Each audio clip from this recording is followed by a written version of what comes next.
Tahanan ni Nanay, or TNN, is a project that is really for empowerment of the youth, most especially the JFCs and the full-blooded Filipinos.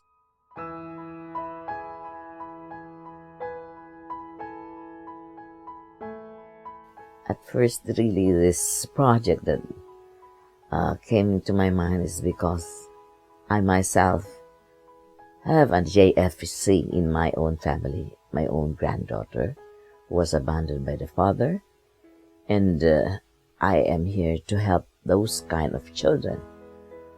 So it was my granddaughter that inspired me. The thing that opened my eyes for this was when a 3 weeks old baby was left to me in my doorstep of my club. The mother knew that the mama sang was a Filipina, so they knew that I could not reject them. So I could take in the baby because the baby was an abandoned Japanese-Filipino child.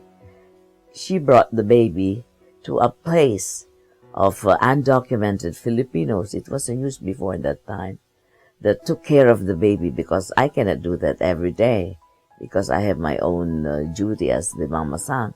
I have to help my husband. So when she left the baby there while she was at work, the baby died. And that was the real eye-opener for me to start the group, not only Tahanan, but Castle Christian Association, serving traditional layman's evangelists.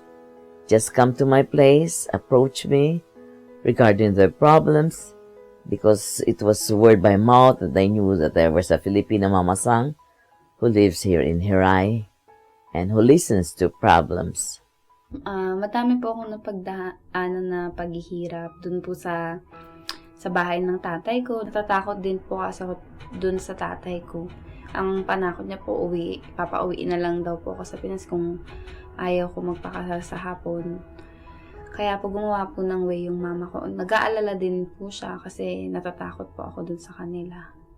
Lumapit po yung mama ko kay nanay para tulungan po ako na patirahin sa kanila. Doon po ni-recommend ni nanay yung tahanan ni nanay. Doon po ako tumira, doon po ako nagstay.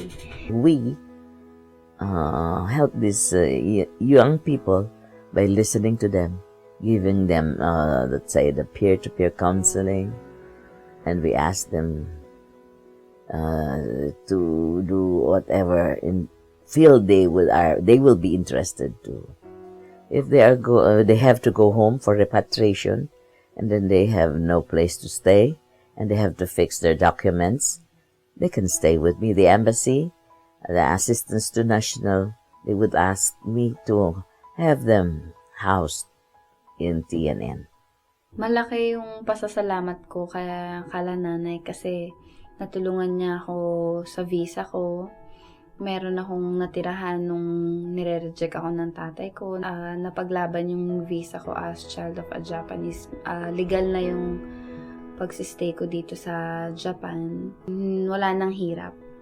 The other thing that I couldn't forget was the first time when I guaranteed a mother and child case in the immigration, because this mother and child, they didn't know they have the rights to stay because the child was a child of a Japanese. And so we have to search and help. And they couldn't have any sponsor or guarantor. So it was I who guaranteed them first. But because I was not yet a permanent holder visa, I have to ask my husband to guarantee with me. And the first time I went there, the immigration officer said, "Am I being paid by this mother and child?" When the immigration officer knew about it, and then I told them of the situation that I'm just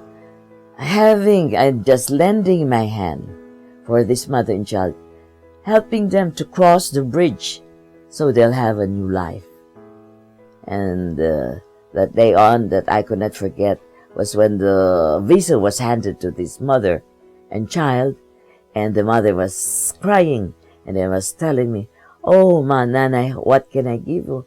How much will I pay you?" And I said, "Nothing."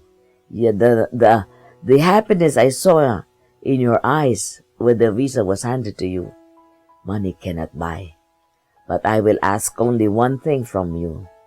If and ever somebody needs your help, and the case was like your case, that you don't know what to do, please give your help, because I don't want to that my help that I gave you will die. As long as I could walk, as long as I could stand on my own 2 feet, I still have the need to help.